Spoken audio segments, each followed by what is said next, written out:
Former Donald Trump attorney Sidney Powell has pleaded guilty in the Georgia election subversion case, one day before her trial was set to start. As part of her guilty plea, Powell is admitting her role in the January 2021 breach of election systems in rural Coffee County, Georgia. With the help of local GOP officials, a group of Trump supporters accessed and copied information from the county's election systems in hopes of somehow proving that the election was rigged against Trump.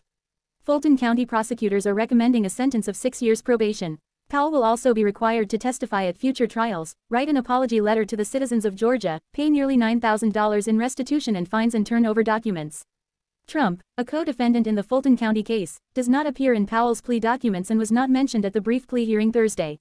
After the 2020 election, Powell had peddled conspiracy theories about purported fraud and false claims about millions of votes being flipped in a global scheme against Trump that involved Venezuela and other foreign powers.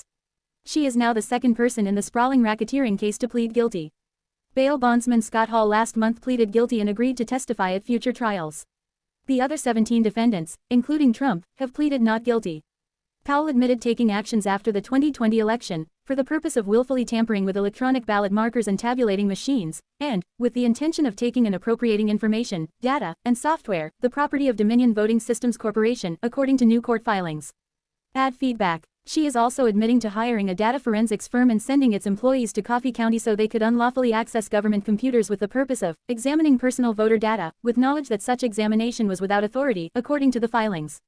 Her attorneys had vehemently rejected prosecutors' claims that she orchestrated the Coffee County breach. They've said at pretrial hearings that prosecutors are incorrect, and that the evidence will show that she was not the driving force behind the incident. This is a really big breakthrough for the prosecutors, CNN senior legal analyst Ellie Honig said on News Central. Enter your email to sign up for CNN's Meanwhile in China newsletter. Close dialogue. What's happening in China and what does it mean for the rest of the world? Sign me up. By subscribing you agree to our privacy policy, and it's so important to understand there is no such thing as halfway cooperation.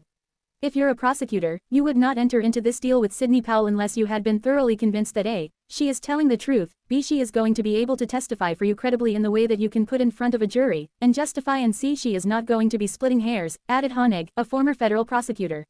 Only one other Georgia defendant is mentioned by name in Thursday's plea documents, Misty Hampton, who was the Coffee County elections supervisor during the 2020 election cycle. Powell admits to entering into a criminal conspiracy with Hampton and would be required to testify against her if she goes to trial. Hampton has pleaded not guilty to 7 felonies. Trial was to begin Friday. Fulton County Judge McAfee had repeatedly denied Powell's motions to get the case tossed or at least chip away at some of the most serious accusations, including the alleged RICO violation. His most recent ruling came Wednesday night, when he rejected Powell's arguments that the indictment violated her First Amendment rights. The last-second plea drastically changes the trial that was supposed to begin Friday, with jury selection for Powell and co-defendant Kenneth Chesbrough. They both invoked their rights to a speedy trial and became the first courtroom showdown in the sprawling case, but it now appears that Chesbrough will move forward on his own. Chesbrough has pleaded not guilty to 7 crimes related to his role in the fake electors plot.